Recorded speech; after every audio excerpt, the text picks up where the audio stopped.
Bonsoir, bienvenue sur Malaika TV. Nous sommes très contents de vous revoir sur l'émission Religion et Société. Nous mettons un point virgule sur le thème de l'Idonction pour aborder un thème très important qui est en train d'alimenter le courant dans les milieux religieux. C'est justement la place de la femme dans les ministères. Et à ce sujet, j'ai invité ma sœur Félicia. Bonsoir. Bonsoir. Comment vous allez? Très bien. Donc, nous aurons une très vive discussion sur la place de la femme dans les ministères. Ma position est connue sur cette question. Je considère que dans les ministères, la femme n'a pas sa place. Et Félicia a un point de vue contraire. Donc, c'est sur base de cela que nous allons devoir parler et voir qu'est-ce que la Bible dit. C'est important, c'est très important de préciser que nous nagerons à la fois dans les domaines bibliques et à la fois dans tout ce que nous sommes en train de voir tous les jours sur les chaînes évangéliques. Alors, ma chère Félicia, est-ce que vous avez un petit mot à dire là-dessus? Non, j'ai vraiment rien à redire à ta présentation, sauf que ce que je voudrais souligner, c'est que il faudrait déjà dire que je suis une personne comme toute autre, je ne suis pas quelqu'un de l'église. Donc, mon opinion, c'est vraiment une opinion du monde, du commun des mortels. Donc c'est sûr que je vais sans doute m'appuyer sur la Bible, parce que bien évidemment j'ai en face de moi un homme de Dieu, donc il faudrait que j'ai des arguments convaincants. Et puis j'espère être en tout cas à la hauteur de ce que mon cher Adélard va dire ici et pouvoir répondre à ces questions. Voilà, donc les choses ainsi dites, nous allons devoir commencer. La question principale que nous sommes en train de nous poser, c'est la question de savoir: pouvons-nous parler aujourd'hui d'une femme, vous m'excuserez les termes parce que je ne trouve pas le terme en français, pouvons-nous parler d'une femme pasteur? Pouvons-nous parler d'une femme prophétesse?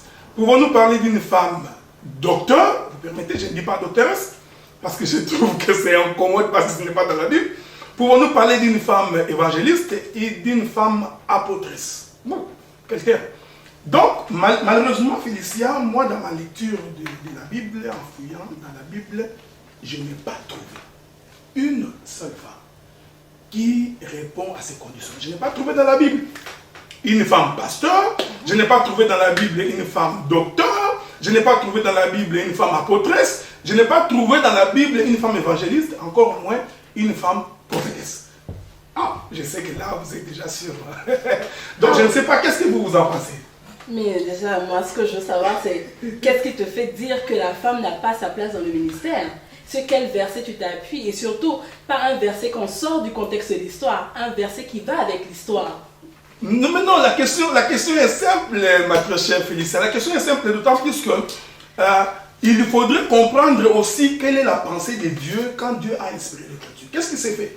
Malheureusement, l'apôtre Paul nous dit ceci. L'apôtre Paul nous dit que nous sommes bâtis sur le fondement des apôtres et des prophètes. J'étais en train de dire ceci, que lorsque je suis en train de lire ma Bible, je n'ai malheureusement pas vu. Je vais commencer par le Seigneur Jésus-Christ, hein? Donc c'est là que je commence. Il faut vous poser la question, pourquoi le Seigneur Jésus-Christ, en choisissant les apôtres, n'a pas choisi les femmes? Est-ce que vous pensez que c'est par plaisir qu'il a fait? Je suis certaine que le Seigneur Jésus-Christ a bien choisi ses apôtres. Ça n'a rien à voir avec le fait que ce soit des hommes ou des femmes. Parce que, personnellement, je peux être une femme, je ne veux pas mettre la cause de Jésus-Christ, bien évidemment, je n'oserais pas. Mais je peux être une femme et ne plus avoir que des amis hommes. C'est parce que peut-être je fais confiance aux hommes. Je peux être un homme et avoir que des amis femmes si je fais plus confiance aux femmes. Et bien évidemment, je ne réduis pas mon choix au choix de Jésus-Christ. Malheureusement, je ne suis pas dans sa tête pour savoir comment il a choisi ces femmes-là. Félicia, cette chose-là, elle est importante parce que ce que nous voulons au cours de l'émission Religion et Société, c'est en fait dégager la pensée de Dieu dans l'Écriture. Il est vrai que la femme a beaucoup de considérations dans la société. La femme occupe beaucoup de postes dans la société. Il y a suffisamment de la place pour la femme dans la société. Okay. Mais ce que nous voulons, parce que l'émission c'est Religion et Société, ce que nous voulons, c'est dans la religion chrétienne, qu'on nous dise qu'aujourd'hui, que les femmes qui sont devenues pasteurs, docteurs, prophétesses, évangélistes, qui sais-je encore, qu'ils nous disent sur base de quelle écriture, sur base de quel fondement de la Bible, se sont-ils proclamés ministres de l'évangile. Okay. C'est là où se trouve les problèmes, ma chère Félicia. C'est ça. Je présume que déjà ton fondement, ton idéologie déjà se pose déjà sur le verset, on va dire 1 Timothée 1 Timothée 2, versets 11 à 14. Ok? Qu'est-ce que Timothée nous dit?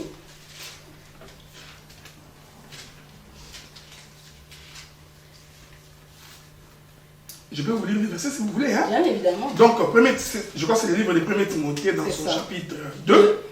Le verset 11 à 14. Donc, souffrez avec moi que je trouve cette écriture-là. Donc, vous permettez. Hein? Donc, je pourrais d'ailleurs vous les citer sans pouvoir les lire.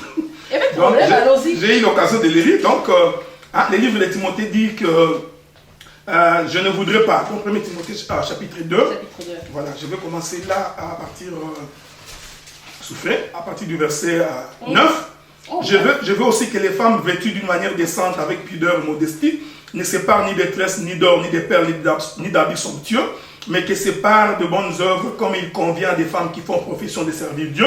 Que la femme écoute l'instruction en silence, avec une entière soumission. Je ne permets donc pas à la femme d'enseigner, ni de prendre de l'autorité sur l'homme. Elle doit demeurer dans le silence. Ok. Donc, à partir de ce verset-là, on pourrait dire que la femme serait bannie de tout ministère. Non, c'est pas ce que je dis. C'est ça tout le problème. C'est ça tout le problème, Félicia. Le problème ici, il faudrait comprendre qu'est-ce que la Bible appelle l'instruction. Okay. Et pour comprendre ce que c'est l'instruction, il faudrait rentrer dans ce que moi j'appelle l'Ancien Testament, dans un autre langage, dans l'ombre. Vous allez remarquer que quand le Seigneur donnait les instructions à son peuple, le Seigneur s'identifiait, le Seigneur, je dis bien Dieu, il s'identifiait comme un homme. Je mets ça entre guillemets, il faut faire très attention. Homme grand H ou petit H? Non, je dis comme homme, pas comme femme. Parce que c'est là que nous parlons. Donc Dieu lui-même, il s'identifiait comme un homme. Parce que vous trouverez des versets où il dit, je suis votre époux. L'église est la femme de Dieu, voyez-vous. Donc Dieu, dans son identification, il s'identifie lui-même comme étant un homme. Or, vous allez comprendre, parce que quand vous lisez les Écritures, vous vous rendrez très vite compte que l'homme, il est porteur de la sémence. C'est là où les gens n'ont pas compris. Donc, l'homme étant porteur de la sémence, c'est lui qui donne l'instruction. C'est pourquoi Dieu voulant respecter cette procédure biblique. Dieu, il a fait que quand il choisissait les apôtres, il a évité. Ce n'est pas qu'il ne voulait pas que la femme, parce qu'il y avait beaucoup de femmes autour de Jésus. Il n'a pas voulu que les femmes soient dans l'œuvre ministère pour se conformer à la pensée de l'Écriture. Je vais vous donner 2 minutes parce qu'on va aller à la pause. Si vous avez quelque chose à ajouter. Bien.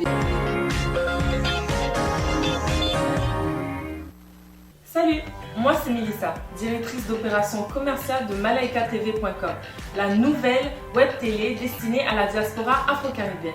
Depuis son inauguration, Malaika TV est la première web télé à recevoir plus de 2000 visiteurs par semaine et un total de 5500 pages consultées mensuellement. Afin de vous aider à vous rapprocher de votre clientèle, Malaika TV vous offre différents types de publicités. Pour en savoir plus, communiquez avec nous au d.opération@malaikatv.com. Je vous remercie et restez à l'écoute.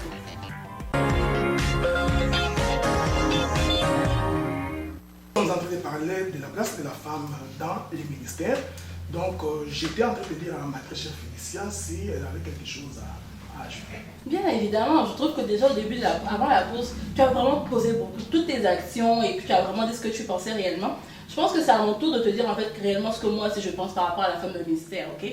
Face à ton verset 1 Timothée, chapitre 2, 11 et 12 et 14, pardon, je m'arrêterai à ça, je n'irai pas jusqu'au chapitre 9, au verset 9. Alors, quand par exemple, ici on nous dit que la femme devrait être à l'écoute de l'instruction, ok? Ça veut dire qu'elle ne devrait pas parler.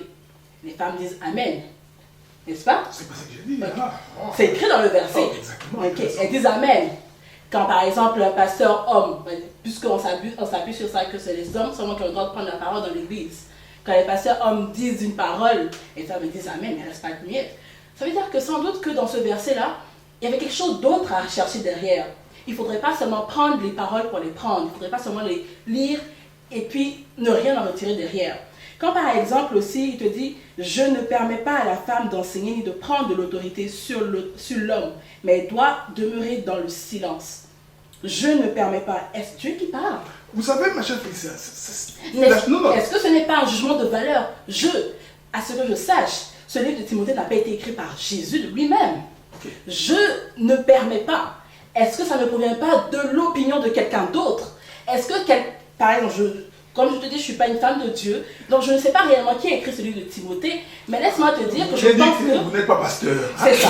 En effet, je ne suis pas pasteur parce que ce n'est pas ma vocation, mais ma conviction. Voilà. Tu comprends? Et par rapport à ça aussi, moi je dirigerais par exemple dans 1 Corinthiens 11, verset 5. On va regarder ça ensemble. Je me suis préparée, hein. Okay, j'ai tous les post-it déjà. Ok. Qu'est-ce que nous dit Corinthiens? Toute femme au contraire qui prie ou qui prophétise la tête non voilée déshonore son chef. C'est comme si elle était rasée. Ah, les femmes n'ont pas le droit d'être prophétesses, mais dans la Bible, on dit qu'une femme qui prie ou qui prophétise.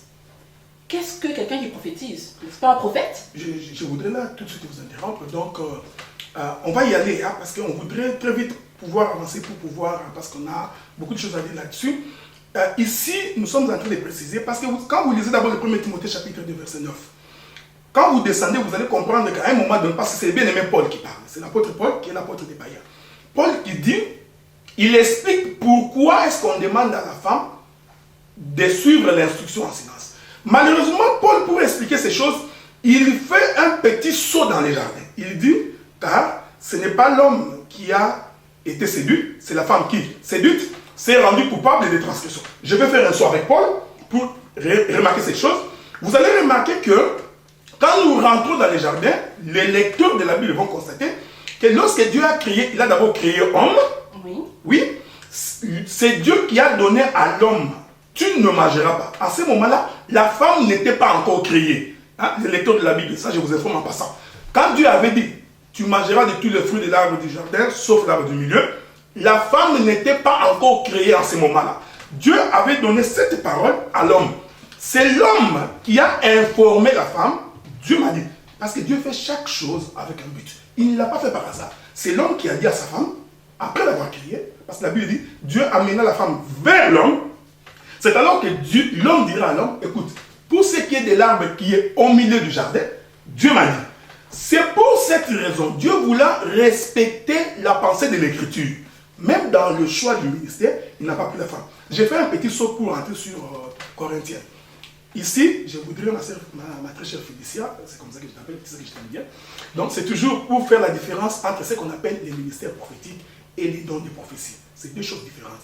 Les dons de prophétie, c'est donné aux hommes et aux femmes. Une femme peut prophétiser, il n'y a pas de problème. Mais les ministères prophétiques, c'est autre chose. Probablement, au cours de l'émission Religion et Société, nous reviendrons pour faire cette différence-là. Les ministères prophétiques, c'est autre chose que les dons de prophétie. Les dons de prophétie, la femme en a le droit. Elle peut chanter à l'église, elle peut prophétiser à l'église. Dieu m'a dit. C'est un don de prophétie, on ne peut pas l'interdire. C'est plutôt la question du ministère que nous sommes en train de dire que c'est un courant moderne qui a été implanté du monde dans l'église. C'est là où se trouvent tous les problèmes, ma chère Félicia. Donc là, on devrait juger rien que sur ce verset qu'une femme peut avoir le don de prophétie, mais ne peut pas faire partie du ministère prophétique. Je sais que ma très chère Félicia ne me croit pas encore, mais on aura l'occasion d'y revenir. Très chère bien-aimée dans le Seigneur, nous sommes sur l'émission Religion et Société. Nous allons devoir probablement mettre fin à prendre une petite pause pour l'instant, parce que l'émission est à 3 séries. Nous allons y revenir probablement pour recevoir vos questions, vos préoccupations, essayer d'apporter un peu plus de lumière sur cette question. Soyez branchés sur Malaika TV.